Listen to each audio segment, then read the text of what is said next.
Greetings, kindred. Happy full moon to you all. And I'd like to thank those of you for your continued support. And yeah, I really do appreciate that. So here we are at the full moon. You know, the energies of the eclipses that have just gone by are still in effect. So even though it's kind of the energies have simmered down a little bit, it's not kind of like completely simmered down. So there's still a lot of restless energy, especially since Mercury is still in retrograde. As I'm actually recording this on the 21st. The full moon's on the 24th, and Mercury retrograde will go into post shadow. Sorry, not pre shadow. Will go into post shadow on the 24th as well, but later on in the day or evening or early hours in the morning, depending on where you are in the world. But we'll get into the time zones and all that in a minute. So the full moon will reach its peak at 0:48 GMT. That's just after midnight. So 1:45 in the morning here in London time zone. And it will reach its peak at 9:48 in the morning in the AED time zone, and in the EDT time zone, the full moon will reach its peak on the 23rd of April at 19:48, so early evening. So as the full moon reaches its peak, it will be at 40 degrees in Virgo. Now, here in London or in the GMT time zone is conjunct the midheaven in the 12th house. So this is not the public house, although it's Saturn. It is to do with the public, though. But it's the behind the scenes stuff, you know, like the pen pushers, the people that make the rules behind the scenes and then put them out there to the front man for the front man to carry out. So I feel like behind the scenes, there's a lot of unsure. There's like an unsure feeling around certain issues. Now, this could be to do with statistics, since it's in Virgo, but also about putting out more kind of rules and regulations. Do you know what I mean? So anything around them kind of issues, I would say there's an uncertainty, I should say, unsurety. There's an uncertainty of how to push certain things forward, either statistically or in like rules and regulations. So that's interesting. Our sun will be at 5 degrees in Aries. So, and also the moon in opposition to the sun, which it always is at a full moon, will be creating this T square towards Pluto. So I would say on the whole, you know, with the moon in Virgo, we can tend to be over analytical or, yeah, especially about the small details. Do you know what I mean? Which can also keep us from seeing the bigger picture. So, you know, it's a very exacting moon. So, you know, precision is also very important, especially with what I just said in the 12th house. So, you know, there's like this focus going on, you know, on the issues like I mentioned statistically or with the rules and regulations, since this is the house of Saturn. But also, you know, with the sun at 5 degrees in Aries. Now, Aries is kind of known for rashness. And 5 is a shifting number, but it's a productive number as well. So I would say, you know, we mustn't be over analytical, but we mustn't be too rash either. So it's really finding that balance. And again, the masculine and feminine energies. Aries is masculine, Virgo is feminine. So I would say, you know, we've got to come into balance with things, you know, not rush into things. Do be a little bit more analytical, but not kind of like over analytical. Do you know what I mean? And I feel the reason why there's this like imbalance going on with that is because of this T square towards Pluto in Capricorn. Now, Capricorn, Saturn, the house of Saturn, Saturn is the ruler of the 12th house. Saturn is the ruler of Capricorn. So, you know, there's this uneasy atmosphere at the moment that's a little bit lingering, and also it's very restless. But, you know, the Mercury retrograde was a very restless energy anyway. I remember, even though Mercury's coming out of post shadow, no, out of retrograde and going into post shadow a few hours, well, several hours later, I would say that, you know, because it's post shadow energy, it's still very relevant. Like I said, the pre shadow, post shadow is just as important as the retrograde itself, you know, so it's a long process when Mercury goes into retrograde. We take all three phases into consideration. So, you know, we can feel a little bit worn out with this energy as well, especially mentally. I feel like, you know, there is this dominance as well with Pluto in Capricorn. I mean, Capricorn energy can be quite dominating, and Pluto himself can be quite dominating. And Pluto is the ruler of Scorpio. So I would say that something's brewing behind the scenes and we're feeling it. Even if we don't know what that is, we're definitely feeling it. Or especially those of us that are really in tune to, you know, the environment, and those of us that can read the environment. You know, we can't always pinpoint. And I think this is what the Virgo energy is trying to do this full moon. We're trying to pinpoint where it's coming from. So, but we mustn't jump to conclusions. You know, we must really watch this space right now. So this brewing energy can be with what's going on our streets at the moment with the protesting. You know, and because of that, there can be more rules and regulations that come in because of that, you know, or there can be kind of some kind of disruption. So I would just watch out for that. Now, with this T square, you know, there is a need for us to shift our perspective. But also, you know, with the sun in square to Pluto, it really can be about an ambition for power and control. Do you know what I mean? That's why I'm saying be very careful. And I don't think those of us that are in tune need to be careful. I think we can see it for what it is. But the people out there kind of involved in it, maybe they're not as aware. Do you know what I mean?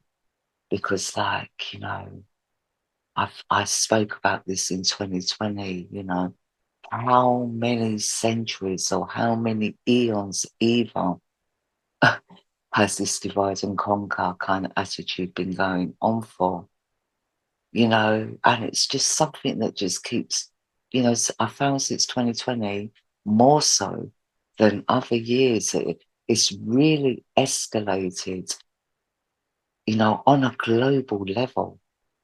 So where it used to be like in small areas around the world, you know, that chopped and changed. And even though it was actually going on globally, but more subtly, I feel now it's kind of like escalated into this, it's more confrontational now, it's more in our face now, you know, and the only way we can resolve that is by demanding peace for all, not just a few. Do you know what I mean? Even though it's a very complicated and conflicting energy that's out there at the moment. You know, the only solution we can find is by making peace. and, really fighting for world peace. But it's just so difficult because it's, like I said, it's very complex, very deep. And yeah, there's not a lot more I can say about that. So we are where we're at the moment. But I think for those of us that are in our wisdom, that see it all for what it is, I think,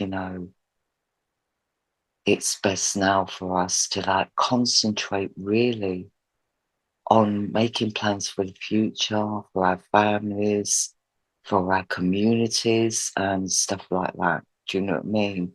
That is the best thing to do right now. Also, we have this ongoing T-square as well, like with the South Node in opposition to this little stellium here, which is now in separation, really. I mean, Mercury is coming into an exact conjunction with the North Node again, and that will be exact as Mercury retrograde ends and the post-shadow begins.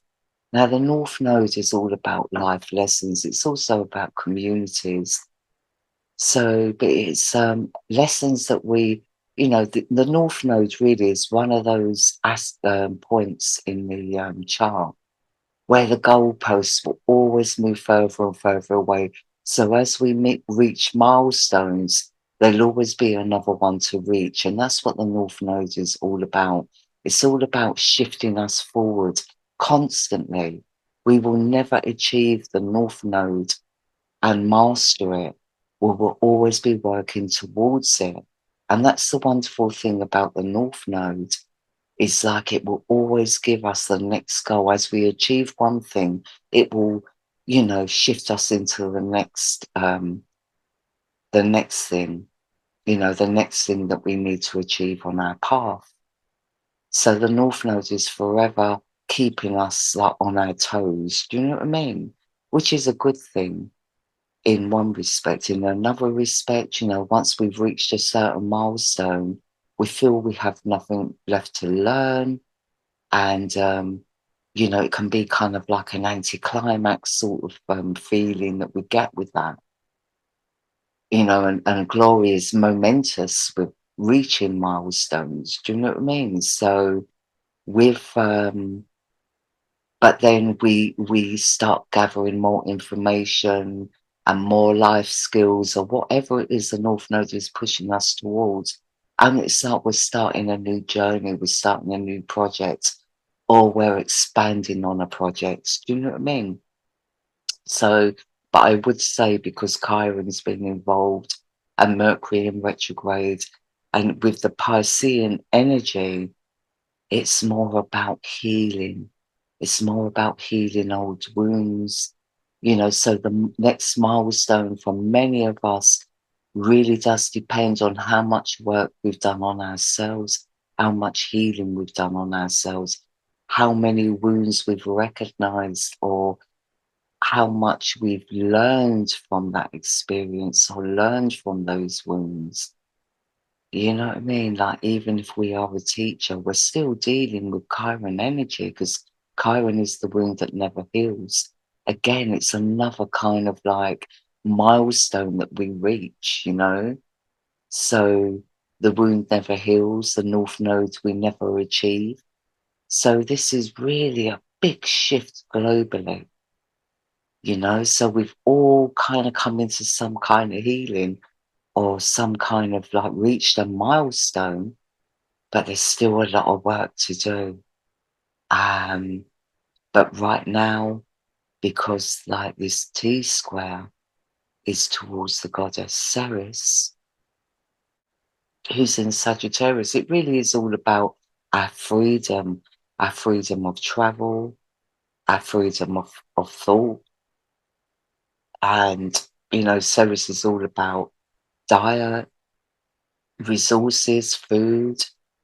And again, Sagittarius is kind of like the global sign, the adventurer, the one that likes to like travel the world and experience everything that life has to offer. So I just feel that many of us are being kind of like restricted in that, probably due to finances and the cost of living, like bills and stuff like that. And, 23 adds up to 5. So again, it's all connected to the sun energy. And I would say that, we really do need to focus on becoming more self-sufficient, like I'm doing all my seeding at the moment to grow some vegetables and flowers among the vegetables as companion plants. We're working up at the allotment, so we're propagating all the soil ready for planting. And, this is the time of year to really get active in that respect. Even if you've got a balcony, just grow what you can out there, whether it's lettuce and maybe a bush cucumber. Do you know what I mean? Like, and get your neighbours involved if you can, or your friends, where you can swap. Do you know what I mean? So, I've said that on numerous occasions and I will continue to say it, especially for those of you that are new to my podcast. So, it's really a time of year to get active now in that respect. And, it's very rewarding as well, and I do feel this is the way that we need to go, especially here in the Northern Hemisphere.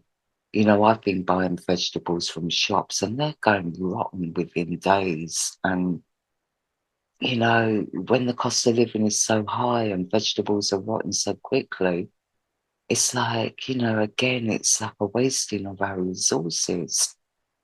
I mean, leeks are very hardy. I bought leeks, they went off in like 3 or 4 days. Normally, they would stay in my fridge for like 10 days to 2 weeks or more and still be fresh. So I'm very disappointed with what we're being sold at the moment, here in London anyway. Um, it's like old food that's past its sell-by date before it's even sold. Do you know what I mean? So yeah, I really do feel, and it's not organic either. I mean, I try and buy as much organic produce as I can, but it's proven to be very expensive right now with the cost of living. So growing your own, it's very fulfilling, very nutritious, and believe me, we need all the nutrition we can get to get through this time, especially the next few years. It's never too late to start. There's so many videos on YouTube that are helpful towards growing vegetables, no matter where you are in the world. So I'd highly recommend that. So there is a lot of pressure on our resources, and I don't really see it getting any better anytime soon. We also have the Black Moon Lilith in opposition to Mars and kind of in separation to Saturn, but Mars and Neptune definitely.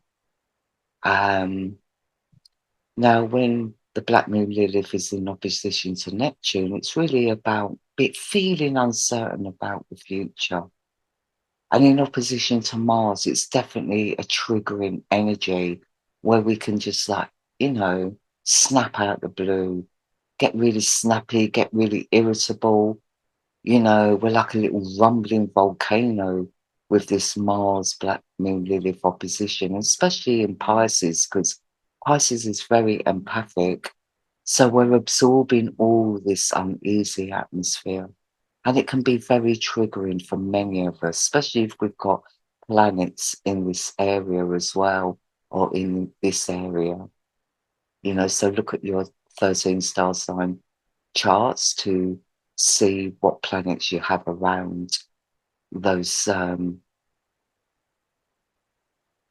degrees in those signs. So Leo and Pisces. And so this can be a very triggering energy, but definitely when it comes to the external as well, like, the environment, the protesting, etc. I can see that escalating and becoming a lot more forceful, let's say. I took this, we have to be careful about wordings we're using here. Do you know what I mean? And also we have the South Node in quincunx aspect to Saturn in Aquarius. So, many of us don't want change, and I understand that. But like I said, in 2019, I've been saying it since I think I've been saying it actually since 2016, when I first started to feel the shift happening. I said, change is coming whether we like it or not, because things even back then couldn't go on the way they were, you know? So, it's been a struggle for many years, even before 2008.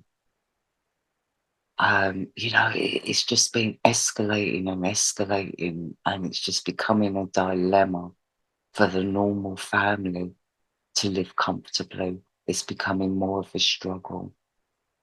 So, the only way we can resolve that is by standing up for what we believe in, yes, recognizing and seeing things for what they truly are, listening to all points of view. But at the end of the day, the most important thing we can do is building a foundation that's immediate, like growing our own vegetables. Even if we don't have a balcony or a garden, we can do sprouting indoors on windowsills. We can grow herbs on windowsills. Anything we can do to exchange, because I do feel that, with currency being so scarce, if you like, there's other ways to trade, and seed trading, vegetable trading, plant trading, sprout trading, anything along those lines where we can trade and help us to get the nutrition that we need. Now, Mercury will end retrograde, like I said, at 13:55 here in the GMT time zone. So it's kind of like about 12 hours after the full moon reaches its peak. And the pre-shadow won't actually end until the 13th of May. So just be aware that up until the 13th of May, the Mercury retrograde cycle will still be in effect. So just take that into consideration. And for those of you that haven't read my article on the 3 phases of the Mercury retrograde, it is linked in the description box below. Or you can go to my website, and on my blog posts, you'll find it there with all the other videos that I've done. Okay, so I'm going to leave it there, kindred. I'm wishing you all a very productive full moon, and we can get productive, especially since the sun will be at 5 degrees in Aries. Could be overshadowed by this moon in Virgo energy, making us over analytical and too detailed about things. Do you know what I mean? So let's look at the bigger picture. Start small. You don't have to do anything in a big, tremendous way. Just start small and just build on it from that. And yeah, as always, I'm sending you peace and much love. Take care.